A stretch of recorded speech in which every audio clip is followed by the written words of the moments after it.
अस्सलाम वालेकुम viewers, welcome to the technologist channel. आज का हमारा जो लेक्चर है वो एथिकल हैकिंग सीरीज़ का लेक्चर नंबर 4 है। और इस लेक्चर नंबर 4 का जो टॉपिक आज हम डिस्कस करेंगे वो है जी नेटवर्किंग रिफ्रेशर। नेटवर्किंग रिफ्रेशर क्या चीज़ है, इसमें हम जनाब देखेंगे कि नेटवर्क के कंसेप्ट जो एक एथिकल हैकर को जानना ज़रूरी है वो क्या क्या है। क्योंकि एक अच्छा जो पेंट्रेशन टेस्टर है उसे ये मालूम होना चाहिए कि जिस नेटवर्क का वो पेंट्रेशन टेस्टिंग या वहाँ पे वो टेस्टिंग परफॉर्म करने जा रहा है उस नेटवर्क की क्या क्या खुसूसियात हैं, वो नेटवर्क का क्या सा आर्किटेक्चर है, उस नेटवर्क के एलिमेंट्स क्या हैं, उस नेटवर्क की क्या ऐसी बेसिक चीज़ें हैं जिनका उसे जानना ज़रूरी है। तभी वो एक अच्छा पेंट्रेशन टेस्टर और एक अच्छा एथिकल हैकर कहलाएगा। तो सबसे पहले जिस चीज़ का एक पेंट्रेशन टेस्टर को आइडिया होना चाहिए वो है जी आपका नेटवर्क। उसे पता होना चाहिए कि नेटवर्क क्या होता है और नेटवर्क के बेसिक एलिमेंट्स क्या हैं। तो सबसे पहले आइए देखते हैं हम कि नेटवर्क क्या होता है। तो सबसे पहले जनाब नेटवर्क की डेफिनेशन कि नेटवर्क क्या होता है, अगर हम सिंपली बात करें कि नेटवर्क क्या है तो सिंपल वर्डिंग के अंदर जब हम टू या मोर कंप्यूटर्स को आपस में कनेक्ट कर देते हैं, आपस में एक दूसरे के साथ जोड़ देते हैं, तो उसे हम कह सकते हैं कि वो एक नेटवर्क है। तो अगर हम थोड़ा सा इसी डेफिनेशन को थोड़ा सा और मॉडिफाई कर लें तो डिजिटल कम्युनिकेशन नेटवर्क के अंदर जब हम कुछ नोड्स को अलाउ कर देते हैं एक दूसरे के साथ कनेक्ट करके कि वो अपने रिसोर्सिस को शेयर कर सकें। देखें, हमेशा जो ये डिजिटल कम्युनिकेशन या फिर हमारे पास जितना भी डिजिटल कंप्यूटर्स होते हैं यहाँ पे रिसोर्सिस की हमेशा शॉर्टेज होती है। यानी कि अगर आपकी एक ऑर्गेनाइजेशन है तो वो अगर वहां पर 10 लोग काम करते हैं तो हर 10 लोगों के लिए, हर पर्सन के लिए, हर यूजर के लिए आपकी ऑर्गेनाइजेशन हर यूजर को सेपरेटली प्रिंटर जो है वो बाय करके परचेज करके नहीं दे सकती। तो उसके लिए किया क्या जाता है कि ऑर्गेनाइजेशन के अंदर एक नेटवर्क प्रिंटर इंस्टॉल कर दिया जाता है और उसको शेयर कर दिया जाता है बाकी के 9 लोगों के साथ। तो इस तरह से हम शेयरिंग ऑफ रिसोर्सेज की बात करते हैं डिजिटल टेक्नोलॉजीज के अंदर। तो वही हम यहाँ पे भी बात कर रहे हैं कि computer network is a digital communication network. एक कंप्यूटर नेटवर्क एक डिजिटल कम्युनिकेशन नेटवर्क होता है जहां पे नोड्स को हम अलाउ करते हैं टू शेयर द रिसोर्सेज, कि वो आपस में जो रिसोर्सेज हैं उनको वो शेयर कर सकेंगी। तो एक डेफिनेशन तो नेटवर्क की हमारे पास ये हमें समझ आ गई कि रिसोर्सेज को शेयर करना नोड्स के दरमियान में ये हमारे पास क्या कहलाता है, एक डिजिटल कंप्यूटर नेटवर्क कहलाता है। अब आ जाती है बात दूसरी डेफिनेशन की, जहां पे हमने देखा कि हम कह रहे थे कि जब हम 2 या 2 से ज्यादा नोड्स को आपस में इकट्ठा कर देते हैं और उसे हम किसी मीडियम के साथ जोड़ देते हैं और वो उस जुड़ने के बाद अपने रिसोर्सेज को शेयर भी कर सके, तो हम ऐसे पूरे इन्वायरमेंट को क्या कहते हैं, एक डिजिटल कंप्यूटर नेटवर्क कहते हैं। तो यहां पे हम देखें, हमने बार बार बात की है, ये हम वर्ड यूज कर रहे हैं नोड्स का। तो यहां पे भी हमने बात की और ऊपर वाली डेफिनेशन में भी हमने बात की कि नोड्स। तो नोड्स क्या चीज होती है, तो नोड्स हमारे पास हर वो चीज जो कि नेटवर्क पे आने की कैपेबिलिटी रखती हो हमारे पास क्या कहलाएगी, नोड कहलाएगी।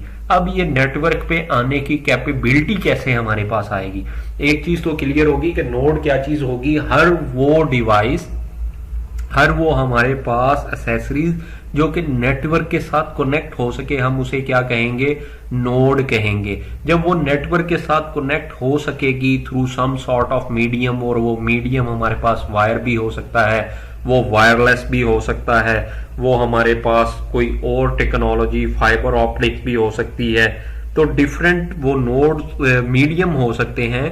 तो नोड्स को जब हम डिफरेंट मीडियम्स के थ्रू आपस में कनेक्ट कर देंगे तो हमारे पास क्या कहलाएगा, एक डिजिटल नेटवर्क कहलाएगा। हम नोड की बात कर रहे थे, तो नोड हमारे पास हमने कहा कि एक ऐसी डिवाइस, एक ऐसी इंस्ट्रूमेंट, एक ऐसा जनाब हमारे पास एक ऐसी डिवाइस होगी जो कि नेटवर्क पे आने की कैपेबिलिटी रखती हो। नेटवर्क पे आने की कैपेबिलिटी मिलेगी कैसे? सबसे पहला सवाल तो ये पैदा होता है कि कैसे पता लगेगा कि ये डिवाइस नेटवर्क पे आ सकती है और ये डिवाइस नेटवर्क पे ना आ सकेगी। तो सबसे पहली चीज जो आपको देखना है कि क्या उस डिवाइस के अंदर नेटवर्क इंटरफेस कार्ड किसी किस्म का मौजूद है, जिसे आम जुबान में NIC कार्ड भी कहा जाता था। नेटवर्क इंटरफेस कार्ड, आज भी हम उसे NIC के नाम से जाना जाता है। तो आपके कंप्यूटर के अंदर ये जो लैन कार्ड के नाम से है, या फिर आप उसे ईथरनेट कार्ड बोलते हैं, या फिर आप इसे NIC कार्ड बोलते हैं, पहले हम इसे ही मोडेम कहा करते थे। तो ये जो हमारे पास होता है, अगर वो किसी भी डिवाइस के अंदर मौजूद हो तो हम उसे क्या कहेंगे, नोड्स कहेंगे। तो इसी तरह से अगर हमारे मोबाइल की हम एग्जांपल लें, मोबाइल्स के अंदर भी हमारे पास वायरलेस NIC कार्ड मौजूद है। तो अगर हमारी डिवाइस नेटवर्क पे आने की कैपेबिलिटी रखती हो और हम उसे किसी मीडियम के साथ कनेक्ट कर दें और फिर वो अपने रिसोर्सेज की शेयरिंग करवा सके, जिस तरह से ये डायग्राम के अंदर कुछ लैपटॉप्स हैं, कुछ टैबलेट है, कोई फोन है और कोई डेस्कटॉप PC है, इन सबको हमने वायरलेस एक राउटर के साथ कनेक्ट कर दिया। फर्दर वो किसी एक और राउटर के साथ कनेक्ट है और ये क्लाउड जो आपको नजर आ रहा है यहाँ पे, इस क्लाउड के अंदर से हमें इंटरनेट प्रोवाइड हो रहा है और ये इसके दूसरे एंड पे एक सर्वर कनेक्टेड है। इसी तरह से नीचे वाला हमारा जो नेटवर्क है वो कनेक्टेड है, जहाँ पे कुछ PCs कनेक्ट हैं और वो एक स्विच के साथ कनेक्ट होके एक प्रिंटर कनेक्ट है, स्कैनर कनेक्ट है, ये है जी आपके रिसोर्सेज, एक IP टेलीफोन कनेक्ट है। तो ये सारे का सारा मिलके देखें, अब डिफरेंट नंबर ऑफ डिवाइसेस यहाँ पे हमारे पास मौजूद हैं जिसे हम नोड कह रहे हैं, और वो सारे की सारी किसी मीडियम से, या वो वायरलेस, यहाँ पे वाईफाई राउटर लगाया हुआ है हमने, तो कुछ वायरलेस के साथ कनेक्ट हैं और कुछ हमारे पास वायर्ड कनेक्शन में कनेक्टेड है। तो ये सारे हमारे पास क्या कहलाएंगे, एक नेटवर्क के अंदर कनेक्ट होने वाली नोड्स डिवाइसेस कहलाएंगी। तो ये तो था जी हमारे पास कि एक नेटवर्क क्या होता है।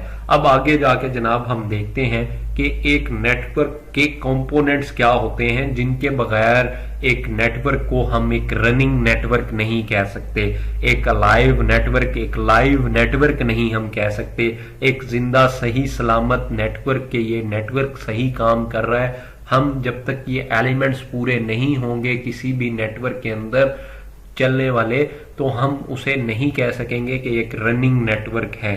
तो देखते हैं जनाब कि हमारे पास कंपोनेंट्स ऑफ कंप्यूटर नेटवर्क जो हैं वो कौन कौन से मौजूद हैं। तो component of the computer network में सबसे पहली चीज जो आपके पास होनी चाहिए, लाजमिन सी बात है कि दो लोगों के दरमियान में हमने कहा कि मिनिमम नेटवर्क बन सकता है। एक जो नोड होगा उसका नेटवर्क नहीं होगा। तो दो लोगों के दरमियान में, दो PCs के दरमियान में, दो नोड डिवाइसेस के दरमियान में नेटवर्क होगा। तो एक जो है वो एक सेंडर होगा और दूसरा एक रिसीवर होगा, एक क्लाइंट होगा, दूसरा एक सर्वर होगा। आप इसे अगर हम बात करें क्लाइंट सर्वर आर्किटेक्चर के अंदर क्लाइंट सर्वर भी कह सकते हैं, और अगर हम इसे सेंडिंग और रिसीविंग साइड से बात करें तो सेंडर और रिसीवर भी कहा जा सकता है। फिर अब वो जनाब किसी एक मीडियम के तहत आपस में कनेक्ट होंगे। दरमियान में देखें मेरी आवाज आप तक पहुंच रही है, तो यहाँ पे मीडियम हमारे पास क्या यूज हुआ, ये जो हम रिसोर्स यूज कर रहे हैं यानी कि इंटरनेट के थ्रू मेरी आवाज आप तक पहुंच रही है, तो इंटरनेट यहाँ पे हमारे पास क्या है, एक मीडियम है। तो इसी तरह से दो नोड्स के दरमियान, सेंडर और रिसीवर के दरमियान, उनकी कम्युनिकेशन एक मीडियम के थ्रू ही पॉसिबल हो पाएगी। वो मीडियम हमारे पास वायरलेस भी हो सकता है, वो मीडियम हमारे पास वर्ड भी हो सकता है। फोर्थ हमारे पास जो कंपोनेंट है वो है जी डाटा या फिर इंफॉर्मेशन। अब अगर मैं आपको कहूं कि एक सेंडर भी मौजूद है और एक रिसीवर भी मौजूद है और वो दोनों आपस में एक वर्ड के थ्रू हमने उन्हें कनेक्ट कर दिया है, लेकिन सेंडर और रिसीवर जो है वो एक पीसी है और वो दोनों पीसी ऑन भी हैं और वो एक वायर के थ्रू कनेक्ट भी हैं, लेकिन हमारे पास एक सेंड करने के लिए इंफॉर्मेशन ही नहीं है, डाटा ही नहीं है जो सेंडर ने रिसीवर को सेंड करना है। फिर हम कैसे कह सकते हैं कि ये एक नेटवर्क जो है वो एक रनिंग नेटवर्क है, ये एक नेटवर्क एक लाइव नेटवर्क है? ऐसा पॉसिबल नहीं हो सकता जब तक हमारे पास इंफॉर्मेशन की एक्सचेंज नहीं होगी सेंडर और रिसीवर के दरमियान में through some sort of medium. हम उसे नहीं कह सकेंगे कि वो एक रनिंग नेटवर्क है। हाँ, आप उसे कह सकेंगे कि एक ऑफलाइन नेटवर्क है, लेकिन आप उसे एक ऑनलाइन नेटवर्क नहीं कह सकते। And the last and the important one is the protocols. अब ये प्रोटोकॉल्स क्या होते हैं? देखें जी, आप लोग इंटरनेट यूज करते होंगे तो आप लोग ऐसे ही तो नहीं यूज करते कि जनाब आपको मालूम है कि मैंने जनाब सबसे पहले क्या करना है, ब्राउजर ओपन करना है। ब्राउजर हमारे पास कौन कौन से मौजूद है? फायरफॉक्स मौजूद है, या फिर गूगल क्रोम मौजूद है, ओपेरा मिनी मौजूद है, इसी तरह से नंबर ऑफ ब्राउजर्स और भी मौजूद है, इंटरनेट एक्सप्लोरर मौजूद है। तो वहां पे अगर आपने कोई भी चीज ब्राउज करनी है, वेबसाइट यानी कि ओपन करनी है, तो उससे पहले कुछ लिखना पड़ेगा। वो कुछ लिखने में आप क्या देते हैं? HTTP, आगे आप जनाब कॉलन डाल के, आगे // डाल के, फिर जनाब अपना जो भी मतलूबा वेबसाइट का एड्रेस है वो देते हैं। तो वहां पे देखें, आपने सबसे पहले एक ब्राउजर ओपन किया, फिर वो HTTP लिखा और आगे वेबसाइट का कंप्लीट एड्रेस लिखा। तो ये सारा कुछ लिखना क्या है? कुछ रूल्स एंड रेगुलेशन है जो कि बना दिए गए कि आपने वेब को यूज करना है तो रूल्स एंड रेगुलेशन ये होंगे। अगर आपने कहीं सर्वर से कुछ डाटा को अपलोड करना है उसके ऊपर, या फिर वहां से कुछ डाटा को डाउनलोड करना है, तो रूल्स एंड रेगुलेशन ये होंगे। अगर आपने इसके अलावा वेब सर्वर यूज करना है तो रूल्स एंड रेगुलेशन ये होंगे। आपने एप्लीकेशन सर्वर यूज करना है, रूल्स एंड रेगुलेशन ये होंगे। तो ये अभी आपने घबराना नहीं है, ये वेब सर्वर और एप्लीकेशन सर्वर हम आगे जाके इनको देखेंगे भी, और उनकी पेनिट्रेशन टेस्टिंग भी देखेंगे कि किस तरह से एक जो वेब एप्लीकेशन जो सर्वर होता है हमारा, वो किस तरह से आप कंप्रोमाइज कर सकते हैं, उसके अंदर किस किस तरह से वीकनेस जो है वो मालूम की जा सकती हैं, किस तरह से उसको इजीली टारगेट बनाया जा सकता है। किसी भी कंपनी का जो इंटरनल वेब सर्वर होता है उसको किस तरह से हमने पेन टेस्ट करके देखना है कि उसके अंदर क्या क्या वीकनेसेस मौजूद हैं। तो अभी आप लोगों ने इस बात की बिल्कुल टेंशन नहीं लेनी। तो प्रोटोकॉल्स हमने क्या देखा कि protocols are the rules and regulation जो कि बनाए जाते हैं किसी भी नेटवर्क को एस्टैब्लिश करने के लिए, जब ताकि वो सही से वर्क कर सके। क्योंकि जब तक कोई रूल्स एंड रेगुलेशन नहीं होंगे तो एक नेटवर्क जो है वो सही से ऑपरेट नहीं हो सकेगा।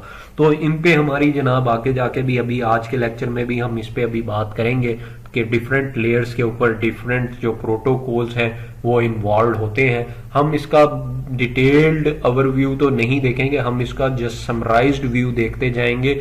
अगर आपको डिटेल्ड में पूरे नेटवर्क के बारे में जानना है तो उसके लिए मैंने क्या किया है कि एक अलग से सीरीज जो कि प्योरली नेटवर्क की सीरीज है CCNA की, तो वो आपको उसके कंसेप्ट्स को वो आप वहां से जाके अपने कंसेप्ट्स को क्लियर कर सकते हैं। तो अभी हम इसका जस्ट समराइज व्यू देख रहे हैं। अब जो लोग नेटवर्क को ऑलरेडी जानते हैं, क्योंकि ये जो एथिकल हैकिंग है ये आप तभी कर सकेंगे जब आपका प्रीवियसली थोड़ा सा नेटवर्क के अंदर एक्सपीरियंस मौजूद होगा। ठीक है, अगर आपका एक्सपीरियंस नहीं है नेटवर्क में तो मैं आपको यही सजेस्ट करूंगा पहले कि आप थोड़ा सा जो एक्सपीरियंस है अपना वो नेटवर्क के अंदर गेन करें, फिर जनाब इस जो पेनिट्रेशन टेस्टिंग वाली साइड है, एथिकल हैकिंग वाली साइड है, इस साइड पे आए तो आप लोगों को पहले से ज्यादा मजा आएगा इसको पढ़ने में। तो अब आगे जाके जनाब हम देखते हैं, अभी तक क्या देखा? हमने देखा कि एक नेटवर्क क्या होता है और इसके कंपोनेंट्स क्या क्या हैं। अब देखते हैं कि हमारे पास नेटवर्क के अंदर जो नोड्स होते हैं वो कौन कौन से हो सकते हैं। नेटवर्क के अंदर नोड्स जिनकी अभी हमने बात की थी कि हर वो डिवाइस जो नेटवर्क पे आने की कैपेबिलिटी रखती हो उसे हमने क्या कहा था? नोड। तो ज़्यादातर जो नेटवर्क के अंदर हम नोड्स यूज़ करते हैं, नेटवर्क के इंफ्रास्ट्रक्चर के अंदर जो नोड्स यूज़ होते हैं और जो पेंट्रेशन टेस्टिंग के अंदर जिनसे हमें डायरेक्टली वास्ता पड़ेगा, जिनके बारे में हम डायरेक्टली जानेंगे कि उनको किस तरह से कंप्रोमाइज़ किया जा सकता है, उनको किस तरह से एक्सप्लॉइट किया जा सकता है, वो नोड्स हमारे पास क्या क्या हैं। तो सबसे पहले आप लोगों को नज़र आ गया होगा जी बिल्कुल, राउटर। तो सबसे पहले हमने बड़ा जनाब इसके बारे में सुना हुआ है कि राउटर हमारे पास एक चीज मौजूद है। तो राउटर सबसे पहले देखते हैं कि हमारे पास राउटर जो है वो क्या होता है। राउटर जो है हमारे पास वो क्या है और वो किस तरह से हमारे पास काम करता है। तो राउटर जो हमारे पास नोड है, ये हमारे पास एक थर्ड लेयर डिवाइस है। अभी हम लेयर्स वाइज इसको आगे जाके देखेंगे कि कौन सी लेयर पे कौन सी डिवाइस इन्वॉल्व है। तो राउटर हमारे पास थर्ड लेयर डिवाइस है और ये राउटिंग को परफॉर्म करवाता है। राउटिंग क्या है, यानी कि आप लोगों ने, अगर मैं एग्जांपल से आपको समझाऊं तो आप लोग अक्सर जब ट्रेवलिंग कर रहे होते हैं तो आपने ट्रैफिक वार्डन देखा होगा कि वो एक चौक के अंदर खड़ा होता है। उसका ट्रैफिक वार्डन का काम क्या है? उस ट्रैफिक वार्डन का काम ये होता है कि एक साइड की ट्रैफिक जो है उसको अलाउ करना, दूसरी साइड की ट्रैफिक को जरूरत पड़ने पे दूसरी साइड की ट्रैफिक को क्या करना, बैन करना, यानी कि उसको रोक के रखना। या फिर कोई ज्यादा प्रायोरिटी की ट्रैफिक आ जाती है, कोई प्रोटोकॉल, जैसे कि पाकिस्तान है तो हमारे पास यहाँ पे प्रोटोकॉल ज्यादा सफर करते हैं, जैसे कि आपके पीएम साहब या फिर आपके जनाब कोई वजीरे तालीम जनाब गुजर रहे हैं तो उनके लिए क्या होगा कि प्रोटोकॉल होगा। बाकी एक साइड की ट्रैफिक रोक दी जाएगी और दूसरी साइड की ट्रैफिक जो प्रोटोकॉल वाली ट्रैफिक होगी उसको अलाउ कर दिया जाएगा। तो नेटवर्क के अंदर भी कुछ प्रोटोकॉल टाइप की ट्रैफिक होती है जिसको हमने प्रायोरिटी ज्यादा देनी होती है। तो राउटर जो है वो ट्रैफिक को राउट करता है, यानी कि कभी एक डायरेक्शन के अंदर भेज दी। अगर आपको ये इसका साइन नजर आ रहा हो, ये देखें बिल्कुल एरो लगे हुए हैं, कुछ ट्रैफिक को इधर अलाउ कर दिया, कुछ ट्रैफिक को इधर अलाउ कर दिया, कुछ ट्रैफिक को इनवर्ड अलाउ किया, कुछ ट्रैफिक को आउटवर्ड अलाउ किया। तो राउटिंग को परफॉर्म करवाना काम है जी आपका राउटर का जी। उसके बाद जो डिवाइस आ जाती है राउटर के बाद वो है जी हमारी स्विच डिवाइस। स्विच क्या काम करता है? स्विच हमारे पास डाटा लिंक लेयर पे चलने वाली एक डिवाइस है जो कि डाटा लिंक लेयर पे काम करती है। डाटा लिंक लेयर अभी हम इसको डिटेल में देखेंगे कि क्या है। स्विच का असल में काम यह है कि with in the local area network nodes को आपस में कनेक्ट करवाने का जो काम है ये दरअसल स्विच परफॉर्म करवाता है। यानी कि एक ही नेटवर्क के अंदर जब हमने नोड्स को कनेक्ट करना है तो हम स्विच के साथ उसे कनेक्ट कर देते हैं। स्विच के ऊपर असल में नंबर ऑफ पोर्ट्स मौजूद होती हैं, मल्टीपल पोर्ट्स मौजूद होती हैं। हम उस पोर्ट्स के अंदर through some sort of wired इस स्विच के साथ अपने जो नोड्स हैं उसको कनेक्ट कर देते हैं और हमारे पास स्विच जो है वो उन नोड्स को आपस में लोकल एरिया नेटवर्क पे कनेक्टिविटी प्रोवाइड करता है।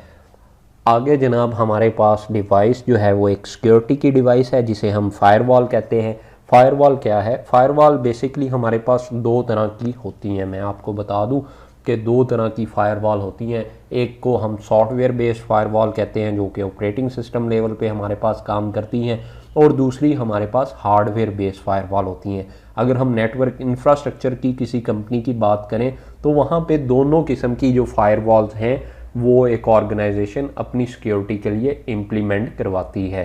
तो दोनों किस्म की जो फायरवॉल हैं वो एक जो ऑर्गेनाइजेशन होती है वहाँ पे इम्प्लीमेंट की जाती है। नेटवर्क बेस यानी कि आपकी सॉफ्टवेयर बेस भी और नेटवर्क बेस यानी कि हार्डवेयर बेस फायरवॉल भी। फायरवॉल का बेसिकली काम क्या होता है? ट्रैफिक को फिल्टराइज करना, यानी कि ट्रैफिक को फिल्टर करना, आउटसाइड ट्रैफिक को इनसाइड एंटर होने से पहले फिल्टर करवाना। क्या उसके अंदर जो चीज़ें मौजूद हैं वो ओरिजिनल चीज़ें मौजूद हैं? ये ट्रैफिक जो है वो ओरिजिनल ट्रैफिक है? क्या इसके अंदर कोई ऐसी चीज़ मौजूद तो नहीं है जो कि हमारे नेटवर्क के लिए नुकसानदा साबित हो सकती है? तो ऐसी ट्रैफिक को रोकना और सिर्फ जो हमारे पास ओरिजिनल ट्रैफिक है उसको अलाउ करवाना, ये फायरवॉल का काम है। इसी तरह से जो हमारे पास आउटवर्ड ट्रैफिक जा रही होगी, यानी कि इनवर्ड से आउटवर्ड ट्रैफिक जा रही होगी, तो उस ट्रैफिक को भी चेक ये करेगी कि क्या इसके अंदर कहीं ऐसी डेस्टिनेशन पे तो नहीं है जा रही जहाँ से अगर रिप्लाई आएगा तो वो हमारे नेटवर्क के लिए ख़तरनाक साबित हो सकता है। तो ये काम होता है फायरवॉल का। तो आजकल हमारे पास जो फायरवॉल्स मौजूद हैं वो AI बेस्ड फायरवॉल भी आ गई हैं, जिसे हम आर्टिफिशियल इंटेलिजेंस बेस्ड फायरवॉल कहते हैं, या उन्हें आप नेक्स्ट जनरेशन फायरवॉल भी कह सकते हैं। डिफरेंट वेंडर्स की वो मौजूद हैं, जिसमें हम टॉप पे तो पालो आल्टो कह लें, pfSense कह लें, और इसके अलावा हमारे पास भी कई वेंडर्स मौजूद हैं जिनकी नेक्स्ट जनरेशन बेस्ड फायरवॉल मौजूद हैं आपके पास। फिर आ जाती है जी बात कि सर्वर की, कि सर्वर क्या होता है। सर्वर अक्सर आप लोगों ने टर्म सुनी होगी कि सर्वर क्या होता है। आप ICS लेवल पे भी पाकिस्तान में स्टूडेंट्स को पढ़ाया जाता है कि जनाब सर्वर एक ऐसी डिवाइस, एक ऐसा हार्डवेयर, एक ऐसा कंप्यूटर जो कि सर्विसेज प्रोवाइड करेगा, यूज़र्स को सर्विसेज प्रोवाइड करेगा। तो एग्जैक्टली जी यूज़र्स को सर्विसेज प्रोवाइड करने के लिए जिस हम मशीन का सहारा लेते हैं वो होता है आपका सर्वर मशीन। ये सर्वर मशीन दरअसल आम कंप्यूटर से ज़्यादा कंप्यूटेशन पावर रखती है और इसके अंदर ज़्यादा कैपेबिलिटी होती है कंप्यूटिंग परफॉर्म करने की, ज़्यादा कैपेबिलिटी होती है, आपके ज़्यादा रिसोर्सेज को मैनेज कर सकती है, ज़्यादा बैंडविड्थ इसके ऊपर हम इसको इम्प्लीमेंट करते हैं, ज़्यादा बैंडविड्थ देते हैं। और सारे के सारे जितने रिसोर्सेज की बात करें उनमें रैम आ जाती है, उनमें जनाब आपकी हार्ड डिस्क आ जाती हैं, रिडेंडेंट हार्ड डिस्क यूज़ की जाती हैं, रिडेंडेंट पावर सप्लाई यूज़ की जाती है, ताकि जनाब जो हमारा जो यूज़र है उसको 24/7 इन अ ईयर जो है वो सर्विसेज मिलती जाएं। तो सर्वर का बेसिकली जो काम है वो आपको डिफरेंट सर्विसेज प्रोवाइड करना है। अगर इन्हीं सर्विसेज को किसी भी वजह से सर्वर को कंप्रोमाइज़ कर लिया जाए और इन सर्विसेज को रोक लिया जाए तो हमारा आम जो यूज़र होगा वो इससे इफ़ेक्ट होगा। तो अगर मैं आपसे पूछूं कि प्रीवियस लेक्चर में हमने पढ़ा था कि सर्विसेज को अगर रोक दिया जाए तो ये CIA मॉडल के अंदर किस चीज़ के ऊपर अटैक होगा, तो कोई बता सकता है जी आप लोगों में से? जी एग्जैक्टली जी, ये हमारे पास जो अटैक होगा ये अवेलेबिलिटी के ऊपर अटैक होगा। अवेलेबिलिटी के ऊपर अटैक होगा कि अगर मैं किसी भी ख़ास सर्विसेज को रोक लूँ और जो यूज़र है हमारा वो उस सर्विसेज को मज़ीद हासिल ना कर सके, तो इसका जो अटैक होता है उसे हम DDoS या फिर DOS अटैक भी कहते हैं, डिनाइल ऑफ सर्विसेज। यानी कि जो सर्वर जो सर्विसेज दे रहा था हमने उसको डिनाई कर दिया, डिनाइल में डाल दिया, यानी कि अब वो सर्विसेज मज़ीद यूज़र्स को प्रोवाइड नहीं कर सकता। तो ये हमारे पास जनाब काम है सर्वर का। तो अब आगे आ जाता है जी आपका बेचारा छोटा सा क्लाइंट जो कि सर्वर से सर्व हो रहा होता है और बैकएंड पे उसके ये सारा इंफ्रास्ट्रक्चर मौजूद होता है, जिसमें राउटर है, जिसमें स्विच है, जिसमें आपकी फायरवॉल्स मौजूद हैं, जिसमें आपका सर्वर मौजूद है। यही सारा इक्विपमेंट एक डाटा सेंटर के अंदर भी लगाया जाता है। यही सारी चीज़ें होती हैं जो एक डाटा सेंटर के अंदर लगाई जाती हैं। और यूज़र्स को जो इंटरनेट की फैसिलिटी प्रोवाइड करने के लिए अगर यहाँ पे हम ऐड कर लें कि एक्सेस पॉइंट का भी यूज़ किया जाता है, जो वायरलेस एक्सेस पॉइंट, जो वायरलेस राउटर हम आम तौर पे घरों में यूज़ करते हैं उसे आप एक्सेस पॉइंट कहते हैं। तो वायरलेस को भी हम अपना इस जो एथिकल हैकिंग का जो हमारा कोर्स है इसके अंदर हम देखेंगे कि वायरलेस को किस तरह से हैक किया जा सकता है। घरों में रखे हुए जो हमारे पास, अगर आपके पास आपके मोहल्ले में आपके नेबर का कोई सिग्नल आ रहा है तो उसको किस तरह से कंप्रोमाइज़ किया जा सकता है, किस तरह से आप उसका पासवर्ड जो है वो निकाल सकते हैं। तो आगे जाके हम अपने इस कोर्स के अंदर वो सारी चीज़ें देखेंगे जिसका आपको जनाब बड़ा बेसब्री और बेचैनी से इंतज़ार है। लेकिन उससे पहले कुछ चीज़ों का जो कंसेप्ट्स हैं उनका जानना हमारे लिए बहुत ज़्यादा ज़रूरी होता है। ये वो उस तरह से कोर्स नहीं है कि मैं डायरेक्टली उन टॉपिक के ऊपर आ जाऊं कि how to hack the social media accounts और हाउ टू हैक आप लोग समझ रहे होंगे, एफ डैश डैश डैश। तो उन चीज़ों की तरफ मेरा बिल्कुल फोकस नहीं है। मेरा जो आपका काम है वो आपको एक अच्छा पेंट्रेशन टेस्टर बनाना है, ताकि आप मार्केट के अंदर जाके, किसी भी ऑर्गेनाइजेशन के अंदर जाके एक अच्छे स्किलफुल एथिकल हैकर के तौर पे मार्केट के अंदर जाके अपना नाम पैदा कर सकें और इस जो ट्रैक है, इस कैरियर ट्रैक के अंदर एंटर हो सकें। साइबर सिक्योरिटी की इस वक्त आपके जो कंट्री है इसको बहुत ज़्यादा ज़रूरत है, तो आप एक एथिकल हैकर के तौर पे अपने कंट्री को सर्व कर सकें। ठीक है जी, चलिए जी, बातें भी होती जाएंगी हमारे साथ साथ। तो अभी हम आगे जाके जनाब हमारा मेनली बड़ा इम्पॉर्टेंट कंसेप्ट है जी, आप लोगों ने बड़ा ध्यान से अगर कोई काम कर रहे हैं तो बेशक थोड़ी देर के लिए छोड़ दें, और अगर आप लोग काम करना जारी रखेंगे तो ये कंसेप्ट आपको कभी भी समझ नहीं आएगा। जब जब आप दुनिया के अंदर जहाँ जहाँ पे जिस मर्ज़ी यूनिवर्सिटी के अंदर चले जाएं, जिस मर्ज़ी बंदे का लेक्चर उठा के पढ़ लें, जहाँ पे जो मर्ज़ी बुक नेटवर्क की उठा के पढ़ लें, पहले 1 से 2 लेक्चर के अंदर वो लाजमन से जो अभी आने वाला जो हमारा टॉपिक है, इस टॉपिक को लाजमी डिस्कस करेगा। और वो टॉपिक एक पिलर के तौर पे, एक बड़ी फाउंडेशन के तौर पे नेटवर्क के अंदर जाना जाता है और एक फाउंडेशन का हामिल है। तो जैसे हर चीज़ की बुनियाद होती है, तो आपके नेटवर्क की बुनियाद है। अगर आपको ये समझ आ गया तो आधे से ज़्यादा नेटवर्किंग आपको समझ आ जाएगी। तो चलें जी, अगर आप कोई काम कर रहे हैं तो बड़ा जनाब उस काम को छोड़ दें, और अगर आपको बिल्कुल थोड़ा सा दिल नहीं कर रहा तो बिल्कुल इसको बाद में पढ़ लीजिएगा, अभी इस लेक्चर को बंद कर दें। जब आपका माइंड फ्रेश हो, सुबह के वक्त उठ के इस लेक्चर को फिर पढ़िएगा। ठीक है, तो स्टार्ट करते हैं जी। हमारा वो मेन जो इम्पॉर्टेंट टॉपिक है उसका नाम है जी हमारे पास OSI मॉडल। ये जो मॉडल है इसे आप कह सकते हैं ओपन सिस्टम इंटरकनेक्शन, इसकी एब्रीवेशन है। और ये हमारे पास जो है एक ऑर्गेनाइजेशन ने बनाया था इसको। ठीक है, तो हमारा हिस्ट्री से इतना ज़्यादा लेना देना नहीं है, आप जस्ट इसकी वर्किंग और इसके बारे में जाने कि ये हमारे पास OSI मॉडल है क्या चीज़। ये 7 लेयर्स पे मुश्तमिल एक मॉडल्स है, 7 लेयर पे मुश्तमिल एक मॉडल है। तो 7 लेयर्स क्या है, layer by layer, her layer के ज़िम्मे एक काम लगा दिया गया नेटवर्क के अंदर कि आपके ज़िम्मे ये काम है सेंडर से रिसीवर तक। हमारा जो हदफ है, हमारा जो गोल है, जो टारगेट है वो क्या है, एक नेटवर्क का काम क्या होता है, एक रनिंग नेटवर्क का काम क्या है कि सेंडर और रिसीवर के दरमियान में कम्युनिकेशन करवाना। ठीक है, और वो कम्युनिकेशन हमने कहा था कि दरमियान में मीडियम भी इन्वॉल्व होगा, उस कम्युनिकेशन में दरमियान में हमारे पास प्रोटोकॉल्स भी इन्वॉल्व होंगे।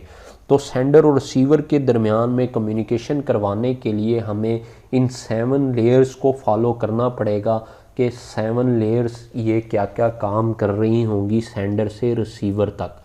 फ़र्ज़ करें हमारी एक ऑर्गेनाइजेशन है ABC और रिसीविंग ऑर्गेनाइजेशन है XYZ। हम इसको एक एग्जांपल से समझ लेते हैं।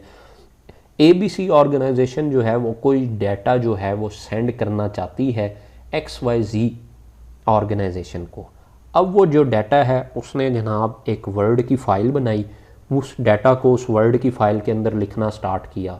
अब ये जो भाई जिस डाटा जो लिख रहे हैं वो कौन है, वो ऑर्गेनाइजेशन के जो ABC ऑर्गेनाइजेशन है, हमारी ऑर्गेनाइजेशन A, उसके बॉस हैं। ठीक है, वो क्या करते हैं, अपने पास अपने लैपटॉप को ओपन करते हैं, ऑफिस में बड़ा बैठे हैं जनाब AC लगा के चिल इन्वायरमेंट में, गर्मियों के मौसम में जनाब, वो उस वर्ड की फ़ाइल को ओपन करते हैं और उसके अंदर जो डाटा उन्होंने लिखना था जो XYZ कंपनी के लिए है वो लिखते हैं, वो टाइप करते हैं। एक उसके लिए वो वर्ड ओपन करते हैं, माइक्रोसॉफ्ट ऑफिस वर्ड, उसमें वो सारा डाटा टाइप करते हैं। तो उसके सामने हम कंप्यूटर की टर्म्स के अंदर कह सकते हैं कि एक यूज़र इंटरफेस आया उस एप्लीकेशन का, जो माइक्रोसॉफ्ट ऑफिस वो यूज़ कर रहे हैं उनका, उनके पास क्या आया, एक यूज़र इंटरफेस आया जिसके अंदर वो डाटा टाइप कर रहे हैं। तो सबसे पहली लेयर जो हमारे पास मौजूद है वो क्या है जी, आपकी सेंडिंग साइड से मैं बात कर रहा हूँ, यानी कि ये उल्ट चलेगा। 7 लेयर यानी कि आपकी बनेगी ये एप्लीकेशन लेयर। 7 लेयर हमारे पास क्या है, एप्लीकेशन लेयर। और मेनली एक ही मेनली मैं इसको समराइज व्यू में आपके पास, इसका बड़ा डिटेल है, इसके ऊपर पूरी पूरी किताब है जी आपकी OSI मॉडल पे, तो उस डिटेल में आपने नहीं जाना, आपने जस्ट पेंट्रेशन टेस्टिंग में जितनी आपको ज़रूरत होगी मैं आपको उतना ही बताऊंगा, ठीक है। तो दोबारा बता दूं कि अगर आप डिटेल्ड में इसकी जाना चाहते हैं तो उसके लिए आपको CCNA जो हमारे पास है वो आपको पढ़ना पड़ेगा। तो CCNA आप पढ़ेंगे तो आपको पता लग जाएगा कि डिटेल जो चीज़ें हैं वो नेटवर्क के अंदर क्या क्या चीज़ें मौजूद हैं।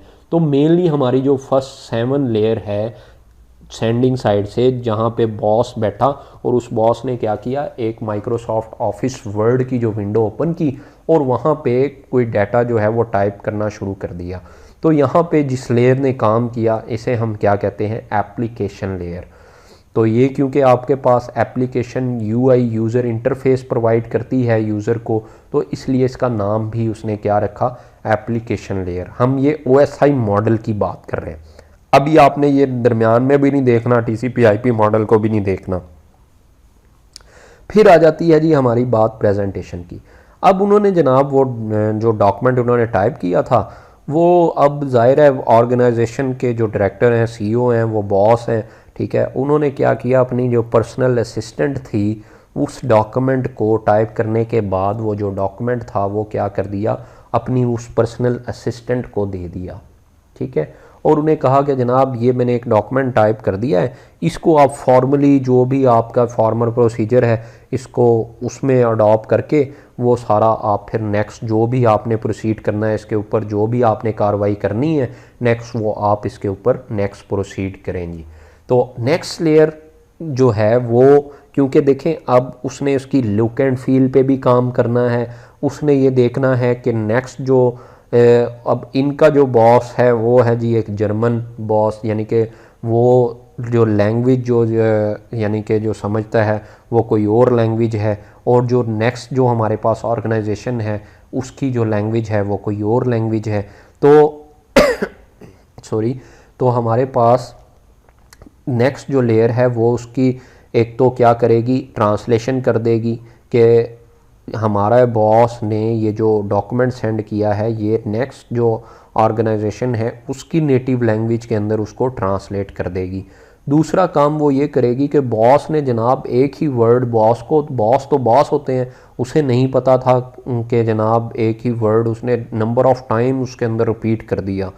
तो वो ये क्या करेगी, प्रेजेंटेशन के ऊपर उसकी लुक एंड फील पे क्योंकि काम कर रही है, तो वो उस वर्ड को निकाल के वो क्या करेगी, उस वर्ड के रिप्लेस कर देगी उसे एक सिंगल करैक्टर से, ताकि जो जगह है वो कम से कम बचे। हो सकता है एक वर्ड फ़र्ज़ करें, एक उसने पूरा डॉक्यूमेंट बनाया 10 पेजेस का, और 10 पेजेस के अंदर पूरे 3 पेजेस के ऊपर एक ही वर्ड बार बार अगर हम उसे कंक्लूड करें तो एक वर्ड पूरे 3 पेजेस पे तो सिर्फ एक वर्ड उसने बार बार लिख दिया। तो वो जनाब जो उनकी सेक्रेटरी थी वो थोड़ी सी इंटेलिजेंट थी, उसने क्या किया, उस वर्ड को उठा के ऊपर मेन पे लिख दिया कि ये जो वर्ड है रिप्लेस कर रही हूँ मैं, या रिप्लेस कर रहा हूँ मैं इस एक सिंगल करैक्टर से, यानी कि हेलो वर्ड को रिप्लेस कर दिया गया एक सिंगल करैक्टर से इज़ इक्वल टू $। इससे क्या होगा, इससे ये होगा कि स्पेस जो है हमारे पास वो हम सेव कर पाएंगे। जहाँ पे वो हमारे पास एक वर्ड के अंदर, लाइक हम एग्जांपल ले लेते हैं हेलो, इस हेलो वर्ड के अंदर अगर हमारे पास 6 से 7 करैक्टर्स मौजूद हैं तो हर जो है हमारे पास अलग अलग स्पेस ले रहा है, उसको हम रिप्लेस कर रहे हैं एक ही सिंगल करैक्टर से, तो हमने स्पेस बहुत ज़्यादा ढेर सारी स्पेस जो है वो सेव कर ली। तो इस प्रोसेस को हम क्या कहते हैं, कंप्रेशन। पहला काम उसने क्या किया, सेक्रेटरी ने एक तो ट्रांसलेशन की, दूसरा काम ये किया कंप्रेशन कर दी, यानी कि साइज़ को कम कर दिया। आप डिफरेंट सॉफ्टवेयर भी अपने लैपटॉप्स के अंदर अपने कंप्यूटर में यूज़ करते हैं कंप्रेशन के, कि वो क्या करते हैं आपकी फ़ाइल के ओरिजिनल साइज़ से कंप्रेस्ड करके उसको रिपीटेड जो आपके वर्ड्स होते हैं, रिपीटेड जो चीज़ें होती हैं उसको कंप्रेस कर दिया जाता है और आपके डाटा का जो साइज़ है उसको कम कर दिया जाता है। ये होती है जी कंप्रेशन। और क्या काम करेगी जी सेक्रेटरी, हाँ जी कोई बता सकता है जी। अब जनाब आपके जो बॉस थे उन्होंने क्या किया, वहाँ पे कोई एक ऐसी इंफॉर्मेशन भी लिख दी जो कि एक सीक्रेट इंफॉर्मेशन थी, जो कि अगर रास्ते में कोई भी एक थर्ड पर्सन यहाँ पे दरमियान में बैठ जाता है रिसीविंग सेंडर और रिसीविंग साइड की ऑर्गेनाइजेशन के अंदर, तो उसे मालूम नहीं होना चाहिए। तो सेक्रेटरी ने जनाब उस सीक्रेट वर्ड को क्या कर दिया, चेंज कर दिया किसी और वर्ड से, रिप्लेस कर दिया किसी और वर्ड से जो कि अंडरस्टैंडेबल नहीं था। तो एक और काम जो उसने किया, इसे हम कंप्यूटर की टर्म्स के अंदर कहते हैं जी इंक्रिप्शन। तो हमारे पास ये जो सेकंड लेयर है जिसे हमने नाम देंगे प्रेजेंटेशन लेयर का, और आप इसे कह सकते हैं कि एक सेक्रेटरी की तरह काम कर रही है किसी ऑर्गेनाइजेशन के अंदर। तो ये हमारे पास 3 काम करेगी। फर्स्ट काम जो हमारे पास ये करके देगी आपको, ये ट्रांसलेशन करवाएगी इनटू नेटिव लैंग्वेज।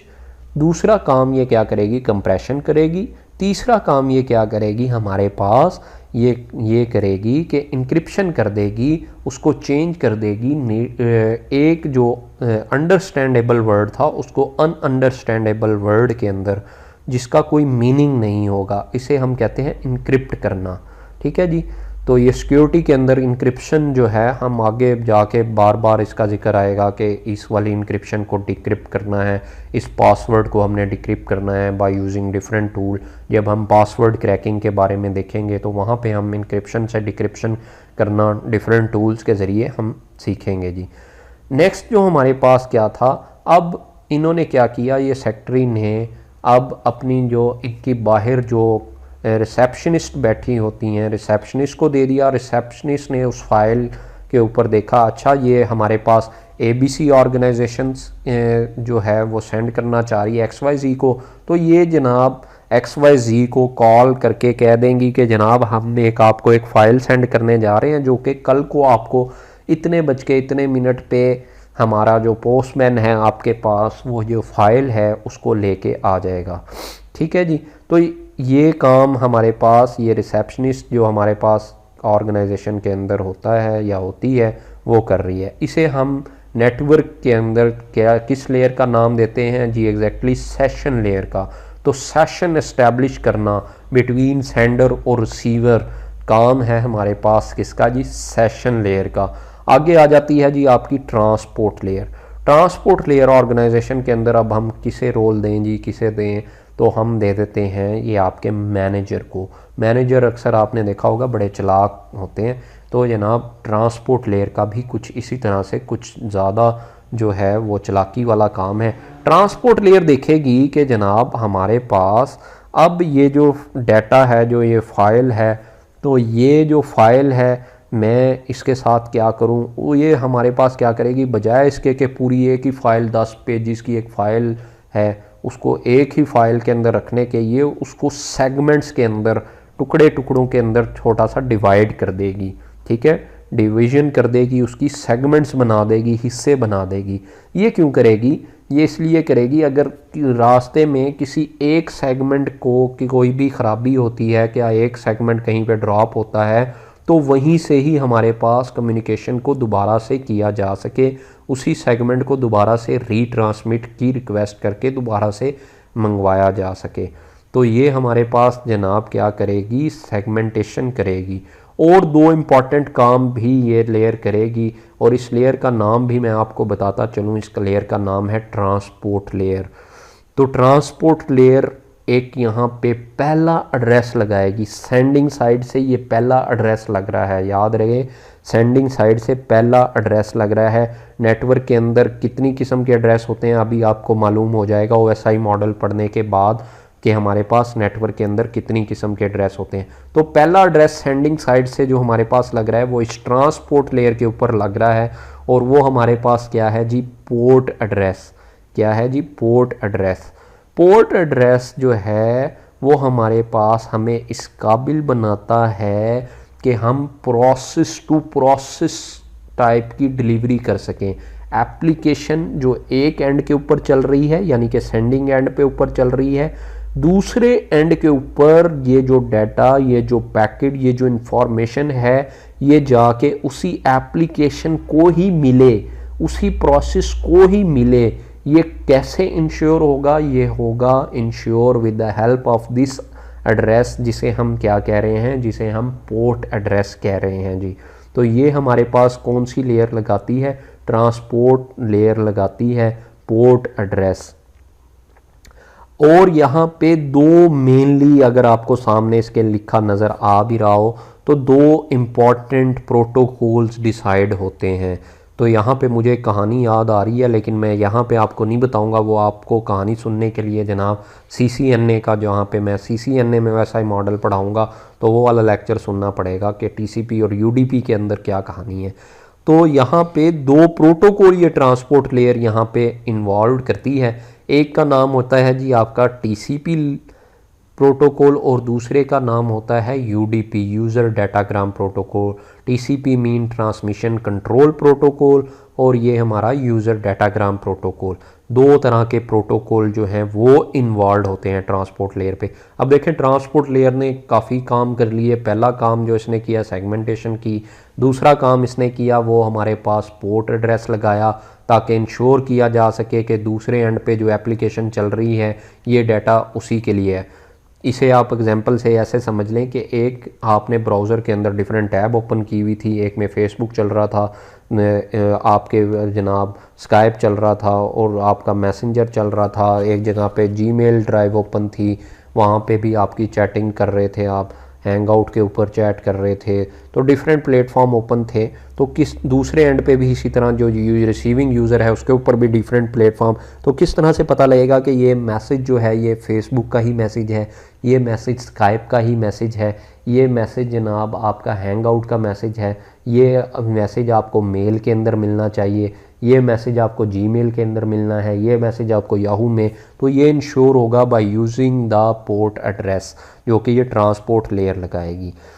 तो TCP और UDP क्या होते हैं? TCP ट्रांसमिशन कंट्रोल प्रोटोकॉल है। हम जनाब इसको बड़ी डिटेल के साथ अपने पेंट्रेशन टेस्टिंग के इस कोर्स में देखेंगे कि TCP हमें किस तरह से फ़ायदा दे सकता है हैकिंग में और UDP हमें किस तरह से फ़ायदा दे सकता है हैकिंग में।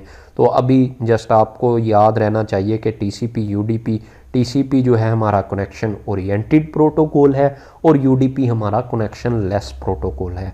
कनेक्शन ओरिएंटेड का मतलब ये है before sending the data, sender और रिसीवर के दरमियान में कनेक्शन एस्टैब्लिश हो जाना, यानी कि पहले से कनेक्शन का एस्टैब्लिश हो जाना हमारे पास क्या कहलाता है? TCP कहलाता है। तो यहाँ पे हम सबसे पहले हैंडशेक करते हैं, फिर डाटा ट्रांसफ़र करते हैं और फिर जनाब हमारा लास्ट पे हम डाटा जो कनेक्शन हमने बनाया होता है उसको हम क्लोज़ कर देते हैं। जबकि UDP हमारा कनेक्शन लेस होता है, उसके अंदर हमें बिफोर सेंडिंग द डाटा किसी किस्म का कोई कनेक्शन जो है वो स्टैब्लिश नहीं करना पड़ता। फिर हमारी मेन एंड इम्पॉर्टेंट बड़ी लेयर है जी हमारी नेटवर्क लेयर। नेटवर्क लेयर क्या काम करती है? यहाँ जी ये एग्जैक्टली वही लेयर है जिस पे हमने कहा था कि राउटर काम करता है, आपकी जो राउटर डिवाइस है जो वो काम करती है। तो इसका मेन जो काम होता है वो राउट करवाना होता है किसी भी ऑर्गेनाइजेशन के अंदर। जो आपका जो एक बंदा टू एंड फ्रॉम का जो एड्रेस लगाता है कि जनाब अब ये जो पैकेट है, ये जो डाटा है ये निकलने लगा है, और यहाँ पे जनाब सबसे पहले जिस तरह से हमने बात की थी ट्रांसपोर्ट लेयर पे सेगमेंट्स बन गए, तो यहाँ पे उन सेगमेंट्स के पैकेट्स बना दिए जाते हैं, उनको पैकेट्स के अंदर डाल दिया जाता है और उस हर पैकेट के ऊपर एक टू एंड फ्रॉम का एड्रेस लगा दिया जाता है। वो एड्रेस इस नेटवर्क लेयर पे IP एड्रेस कहलाता है। तो यहाँ पे मेनली जो प्रोटोकॉल इन्वॉल्व होता है जी आपका IP यानी कि इंटरनेट प्रोटोकॉल, बड़ा माना जाना प्रोटोकॉल है, आप सब लोगों को याद है। जब भी मैं अपने स्टूडेंट्स से पूछता हूँ कि जनाब बताइएगा कि किसी भी लेयर का कोई भी काम पूछूँ ना, तो वो हमेशा यही जवाब देते हैं कि जनाब IP प्रोटोकॉल। इसका आंसर क्या है? IP protocol. जिस तरह से इंग्लिश में कहा जाता है कि जहाँ जहाँ पे जिस जिसका दा लगता है वो वहाँ वहाँ पे दी लगाता है, ठीक है। तो वही बात है यहाँ पे। तो जब भी किसी भी लेयर के बारे में पूछा जाए तो स्टूडेंट एक ही जवाब देता है कि जनाब IP प्रोटोकॉल इस लेयर पे लगता होगा, हालांकि IP protocol just network layer पे इन्वॉल्व होता है और हर पैकेट के साथ टू एंड फ्रॉम के एड्रेस के अंदर ये IP जो प्रोटोकॉल है ये लगाया जाता है जी आपका।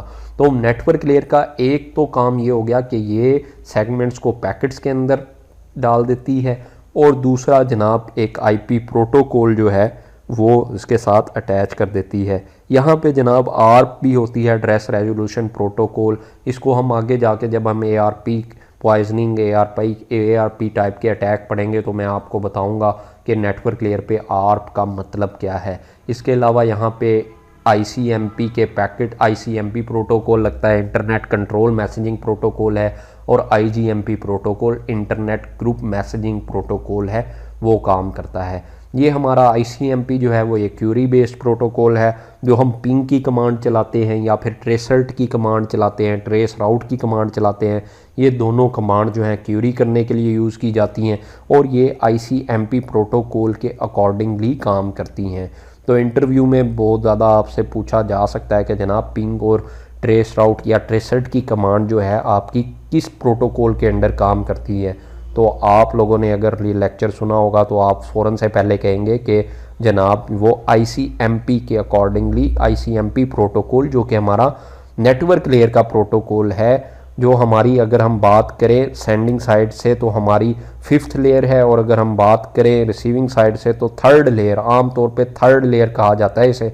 तो 3rd लेयर का प्रोटोकॉल है आईसीएमपी, उसके अकॉर्डिंगली पिंग और ट्रेसल्ट की कमांड काम करती हैं। नेक्स्ट जनाब हमारे पास जो लेयर है वो है जी डाटा लिंक लेयर। ये डाटा लिंक लेयर क्या काम करती है? नेटवर्क लेयर पे हमने कहा था जो हमारे पास जो डिवाइस यूज़ होती है वो राउटर है। डाटा लिंक लेयर पे जो डिवाइस यूज़ होती है वो हमारे पास क्या है? स्विच। तो स्विच को हमने कहा कि ये लोकल एरिया नेटवर्क के अंदर यूज़ होता है, लोकल एरिया नेटवर्क के अंदर यूज़ होने वाली डिवाइस है।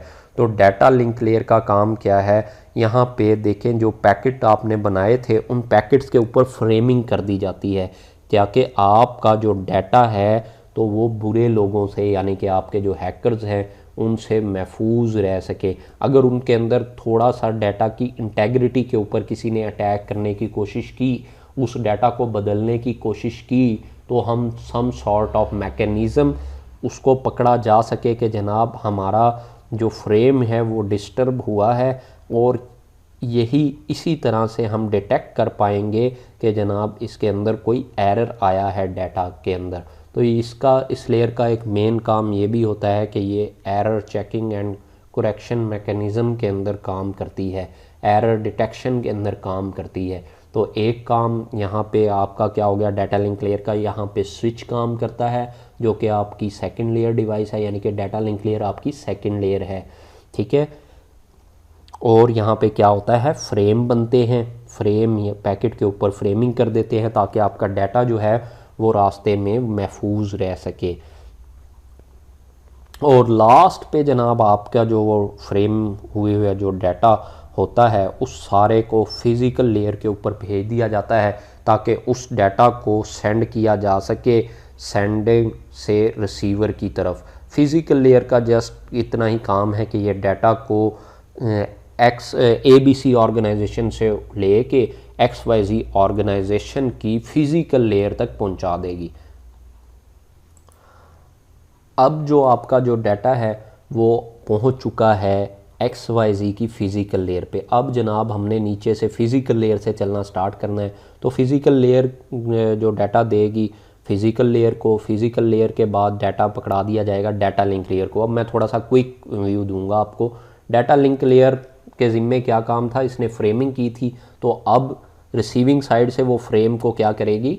जी एग्जैक्टली सही आंसर किया कि वो फ्रेम्स को उतारेगी, यानी कि देखेगी कि क्या फ्रेम के साथ किसी ने छेड़खानी तो नहीं की। अगर छेड़खानी की हुई तो उसे पता लग जाएगा कि जनाब हमारे पास दरमियान में हमारा नेटवर्क के अंदर कोई ऐसा शख्स मौजूद था जिसने हमारे डाटा के साथ कोई रद्दोबदल की है, तो वो फ्रेम से पता लगेगा। और हमारा या इस वक्त डाटा जो मौजूद होगा वो लोकल एरिया नेटवर्क के अंदर मौजूद होगा, और जो डिवाइस इसके अंदर काम करेगी वो होगा जी स्विच, उस ऑर्गेनाइजेशन का स्विच। उसके बाद वो डाटा को पकड़ा देगी नेटवर्क लेयर को, और नेटवर्क लेयर देखेगी अच्छा ये डाटा कहाँ से आ रहा है, वो देखेगी कि ABC ऑर्गेनाइजेशन ने सेंड किया, अच्छा ये मेरे लिए था यानी कि XYZ के लिए था, ठीक है जी। वो डाटा को रख लेगी और क्या करेगी? ये सारा काम किस डिवाइसेस की हेल्प से वो करेगी? राउटर के हेल्प से करेगी। और यहाँ पे वो पैकेट्स को खोल के देखेगी कि पैकेट्स के अंदर ये इंफॉर्मेशन मौजूद होगी ना, टू एंड फ्रॉम का एड्रेस लगा होगा, उसके बाद वो पैकेट्स को उतार लेगी और आगे जो डाटा है वो हवाले कर देगी सेगमेंट्स को ट्रांसपोर्ट लेयर के। ट्रांसपोर्ट लेयर देखेगी कि ये डाटा जो है वो कनेक्शन ओरिएंटेड था, ठीक है जी, ये मेरा ऑलरेडी इसके साथ कनेक्शन इस्टेब्लिश है। अगर यूडीपी यानी कि कनेक्शन लेस हुआ तब भी तो उसे मालूम होगा कि जनाब ये जो कनेक्शन इस्टेब्लिश नहीं हुआ, ये डाटा जो है वो कंटिन्यू स्ट्रीम टाइप का डाटा है। तो इसके अलावा वो जनाब पोर्ट एड्रेस देखेगी ताकि इस बात की श्योरिटी हो सके कि ये किस एप्लीकेशन को मैंने ये डाटा प्रोवाइड करना है। फिर वो देखेगी आगे जो डाटा है वो किसको पकड़ा देगी, सेशन को। सेशन लेयर को ऑलरेडी कॉल आई हुई है कि जनाब आपका जो हम आपको एक डाटा सेंड करने लगे हैं, सेशन हमारा ऑलरेडी इस्टेब्लिश होगा। और आगे प्रेजेंटेशन लेयर है, प्रेजेंटेशन लेयर ने सेंडिंग साइड से क्या क्या काम किए थे अब वो उल्ट काम करेगी, ट्रांसलेशन करेगी उसी तरह से दोबारा से, और उसी तरह से जनाब क्या करेगी, पहले इसने इंक्रिप्शन की थी, अब ये क्या करेगी, डिक्रिप्ट करेगी डाटा को, और डाटा को पहले इसने कंप्रेस किया था, अब ये रिसीविंग साइड पे डाटा को डीकम्प्रेस करेगी। एप्लीकेशन लेयर अब इनके बॉस के लिए डाटा था, ऐप वो भी क्या ओपन करेंगे, वो मेल के अंदर, या फ़र्ज़ करेंगे डाटा सेंड हुआ और वो मेल ओपन करेंगे और उस डाटा को क्या कर सकेंगे, एप्लीकेशन के अंदर वर्ड की जो फाइल है उसको डाउनलोड करेंगे और उस माइक्रोसॉफ्ट वर्ड की फ़ाइल जो है उसको पढ़ना स्टार्ट कर देंगे। तो उनको वो जो भी उन्होंने मैसेज भेजा हुआ उस वर्ड की फ़ाइल के अंदर लिख के, तो वो इनके बॉस को, जो XYZ ऑर्गेनाइजेशन है, इनके बॉस को वो आपका मैसेज मिल जाएगा। तो ये तो था जी OSI मॉडल। उम्मीद करता हूँ आप सब लोगों को समझ आ गया होगा। अगर नहीं आया तो भाई बादाम खाइएगा, ठीक है। तो इससे ज़्यादा मैं आपको अच्छे से नहीं समझा सकता, क्योंकि मैंने जब इस OSI मॉडल को पढ़ाया तो मैंने कोशिश की है कि पहले से ज़्यादा आसान और इसको आप लोगों के लिए ज़्यादा इजी करके आप लोगों को बेस्ट अपनी कोशिश की है कि आपको समझाया जा सके, किसी तरह स्टूडेंट को समझ आ जाए। तो उसके बाद जनाब हमारा जो इम्प्लीमेंटेड मॉडल है वो है जी TCP/IP मॉडल। जी ज़्यादा लेक्चर मुझे पता है जी आज का बड़ा हो गया है, तो ज़्यादा लेक्चर तो बड़ा हो गया, लेकिन क्या करें, ये लेक्चर ही इस तरह का है कि ये थोड़ा सा मैंने आपको पहले ही बताया था कि ये बड़ा होगा, हमारा जो लेक्चर है ये थोड़ा सा ज़्यादा लॉन्ग चलेगा। तो TCP/IP मॉडल हमारे पास, अभी ये दोबारा से नहीं मैं पढ़ाऊँगा, आपने टेंशन नहीं लेनी, बस हमने देखना है कि ये क्या है। अब क्या किया हुआ क्या कि हमारे पास TCP/IP मॉडल में ये जो ऊपर वाली 3 लेयर थी OSI मॉडल की, application layer, presentation layer, session layer, यहाँ तक जो डाटा था हमारे लैपटॉप के अंदर, एप्लीकेशन के अंदर ही मौजूद रहता था। उन्होंने क्या किया, TCP/IP मॉडल में इस लेयर को एक लेयर का नाम दे दिया, जिसका नाम क्या रख दिया, एप्लीकेशन लेयर, क्योंकि डाटा यहाँ पे एप्लीकेशन लेयर के रिस्पेक्टिव के अंदर ही मौजूद था। अच्छा जी, फिर ट्रांसपोर्ट लेयर को एज इट इज़ रहने दिया और उसके फंक्शनैलिटी भी एज इट इज़ रहेगी, यानी कि वो सेगमेंटेशन करेगी, TCP UDP में से एक प्रोटोकॉल सेलेक्ट करेगी, ठीक है, और पोर्ट एड्रेस लगाएगी। नेटवर्क लेयर को भी एज इट इज़ रहने दिया, लेकिन TCP/IP मॉडल में यहाँ पे हम इसे अक्सर इंटरनेट लेयर का नाम भी देते हैं। CCNA में आपसे वो सवाल पूछता है कि थर्ड लेयर का जो TCP/IP मॉडल के अंदर नाम है वो क्या है, तो आपने याद रखना है जी, उसका नाम है जी इंटरनेट लेयर। नेटवर्क भी आप कह सकते हैं, लेकिन इंटरनेट लेयर भी नाम है जी उसका। और लास्ट वाली दोनों लेयर को उठा के उसने क्या किया, क्योंकि ये आपको एक ही ईथरनेट नेटवर्क के अंदर रखती है, तो उसने क्या किया, नेटवर्क इंटरफेस, यानी कि आपके लोकल एरिया नेटवर्क के साथ वो कनेक्टिविटी प्रोवाइड करती है आपके इंटरफेस से आपको, तो इसलिए उसने इसका नाम दे दिया। तो 4 लेयर्स आपकी मौजूद हैं जी TCP/IP मॉडल के अंदर। जी, तो मैंने आपको कहा था कि हमारे पास, मैं लास्ट पे आपको बताऊंगा कि पूरे नेटवर्क के अंदर, नेटवर्क टेक्नोलॉजीज़ के अंदर कितनी किस्म के जो एड्रेसेस हैं हमारे वो यूज़ होते हैं। देखिए, सबसे पहले हमने जो ट्रांसपोर्ट लेयर है इसके ऊपर एड्रेस यूज़ किया, पोर्ट एड्रेस, ठीक है। तो यहाँ पे हम जो पोर्ट एड्रेस यूज़ कर रहे हैं, मैंने आपको रीज़न भी बता दी वो किस लिए यूज़ कर रहे हैं, ताकि हम एप्लीकेशन टू एप्लीकेशन कम्युनिकेशन करवा सकें। नेटवर्क लेयर पे जो हम एड्रेस यूज़ करते हैं वो है जी हमारा IP एड्रेस, इंटरनेट प्रोटोकॉल। और हमारे पास डाटा लिंक लेयर के ऊपर जो एड्रेस हम यूज़ करते हैं लोकल एरिया नेटवर्क के अंदर, जिस बेस पे हम कम्युनिकेशन कर रहे होते हैं, वो हमारा होता है जी मैक एड्रेस। मैक एड्रेस जिसे आप फिज़िकल एड्रेस भी कहते हैं, और IP एड्रेस को आप लॉजिकल एड्रेस भी कहते हैं नेटवर्क के अंदर। अब एक बड़ा मेन लास्ट पे इम्पॉर्टेंट कंसेप्ट आप लोगों को बता दूं, जो अक्सर लोग गलती करते हैं नेटवर्क के अंदर इसको समझने में, तो आप लोगों ने गलती नहीं करनी, याद रखना है। आईपी एड्रेस बाय नेचर, देखें एक चीज़ होती है आपकी नेचर, ठीक है, फिजिकल जो एक चीज़ होती है, आईपी एड्रेस जो है ना, जो बनाया गया है ये बदलने के लिए बनाया गया है। लेकिन जब हम नेटवर्क के अंदर सेंडर और रिसीवर के दरमियान में हमने सेलेक्ट कर लिया एक पीसी है, पीसी ए और एक पीसी बी है, इन दोनों के दरमियान में कम्युनिकेशन होनी है। पीसी ए जो है ना वो सोर्स आईपी के अंदर अपना आईपी एड्रेस यूज़ करेगा और डेस्टिनेशन आईपी के अंदर पीसी बी का आईपी एड्रेस यूज़ करेगा, तब ये कम्युनिकेशन हो पाएगी। तो कब आईपी एड्रेस जो है वो बदलता है और कब नहीं बदलता, ड्यूरिंग द कम्युनिकेशन, यानी कि पीसी ए जो यूज़ करेगा वो पीसी बी का, क्योंकि वो पीसी बी के साथ कम्युनिकेशन करना चाहता है। अगर वो पीसी सी के साथ कम्युनिकेशन करना चाहता होगा तो वो पीसी ए सोर्स के अंदर अपना पीसी ए का आईपी एड्रेस यूज़ करेगा और डेस्टिनेशन के अंदर पीसी सी का आईपी एड्रेस यूज़ करेगा। देखें अब अगली बार एक दफ़ा उसने कम्युनिकेशन की बी के साथ, अगली बार कम्युनिकेशन की सी के साथ, आईपी एड्रेस एक दफ़ा कुछ यूज़ किया, दूसरी दफ़ा हमने कुछ, क्योंकि कम्युनिकेशन हर बार डिफरेंट के साथ की। यानी कि ड्यूरिंग द कम्युनिकेशन जब आपका डाटा सेंड हो रहा होगा तो आपका आईपी एड्रेस कभी भी नहीं बदलेगा। अगर आईपी एड्रेस बदल गया तो आपका डाटा कभी भी आपका सही डेस्टिनेशन पे पहुंच ही नहीं पाएगा। इसकी एग्जांपल एक और इजी तरीके से आपको समझा दूं कि आईपी एड्रेस किस तरह से है। अगर आपके पास कोई टीसीएस आपने किसी के घर सेंड किया, ठीक है, तो आप क्या करते हैं, फ्रॉम में अपना एड्रेस लगाते हैं, ठीक है, और डेस्टिनेशन में यानी कि जो आप टू किसको सेंड करना है उस एड्रेस के अंदर आप जिसको आप सेंड करना चाहते हैं रिसीवर, उसका एड्रेस लगाते हैं। अब आपने अपनी तरफ से सेंड कर दिया, लेकिन 3 दिन के अंदर आपके पहुंचना था, लेकिन 3 दिन से पहले पहले दरमियान में ही वो जो बंदा था वो रेंट पे रहता था और वो अपना घर छोड़ के कहीं और चला गया। अब वो जो बंदा है जिसका आपने नाम लिखा है कि नुमान अहमद जनाब, वो इस एड्रेस के ऊपर रहते हैं, ठीक है, इसको ये डाटा मिले, जब आपका टीसीएस वाला बंदा उसके घर लेके जाएगा तो वो जनाब नुमान अहमद की जगह कोई असगर अली साहब आएंगे बाहर, क्या वो असगर अली साहब को आपका पैकेट दे देगा? द आंसर इज़ नो, कभी भी नहीं देगा। तो वो जनाब यही इसी तरह का है कि आपका पैकेट कभी भी डिलीवर नहीं होगा जब अगर आपका दरमियान में एड्रेस बदल जाए। तो इस वजह से हम कहते हैं कि during the communication IP address जो सोर्स और आपका डेस्टिनेशन का आईपी एड्रेस है वो कभी भी नहीं बदला करता। अब आ जाती है जी मैक एड्रेस की। मैक एड्रेस कब बदलता है? फिज़िकल एड्रेस है जी, इसका नाम क्या है, फिज़िकल।